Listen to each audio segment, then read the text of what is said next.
And our word for today on this Friday of the 5th week in Ordinary Time, this Friday, February the 9th, our word for today, opened our word for today, taken from our gospel reading from the Gospel of Mark, chapter 7. Jesus left the district of Tyre and went by way of Sidon to the Sea of Galilee, into the district of Decapolis. And people brought to him a deaf man who had a speech impediment and begged him to lay his hand on him. He took him off by himself, away from the crowd. He put his finger into the man's ears and, spitting, touched his tongue. Then he looked up to heaven and groaned and said to him, "Be opened." And immediately the man's ears were opened, his speech impediment was removed, and he spoke plainly. He spoke plainly. And it's interesting, as the Lord does this, he uses such earthly means. Why did he go through the process that he went through? That he stuck his fingers in the man's ears and then used spittle. Why? Because it was perfect. I don't know why, but it was perfect. He wouldn't have done it otherwise. He always does the perfect thing. So why was that necessary? It was necessary for us to see, to hear about it, and it was necessary for this man to encounter it that way, and for others who were exposed to it to see it this way.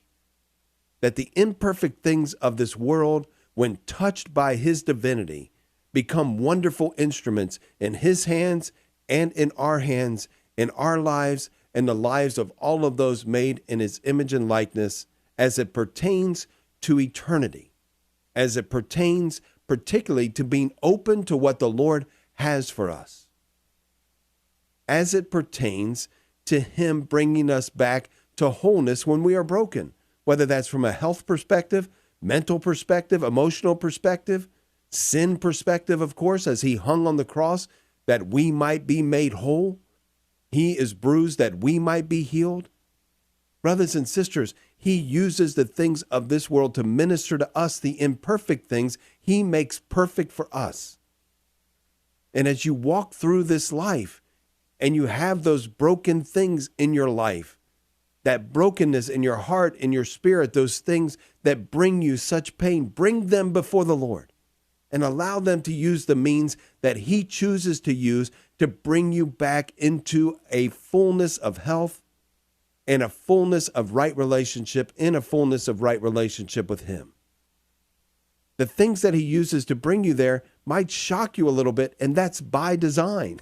It's by design because the Lord wants you to know it's him. It's not the things that he's using, it's him. But he can use all of it to open us up to receive him in a more full way.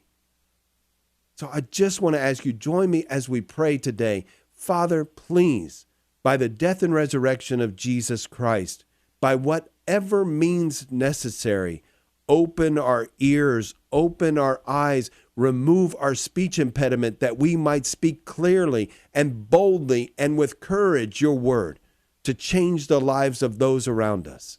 Father, we thank you for the grace that you have poured into our lives, and we repent of those things that we have been closed off to.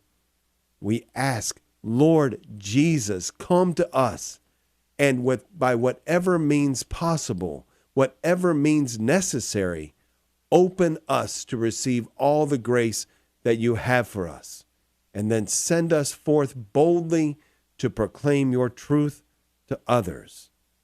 Opened our word for today.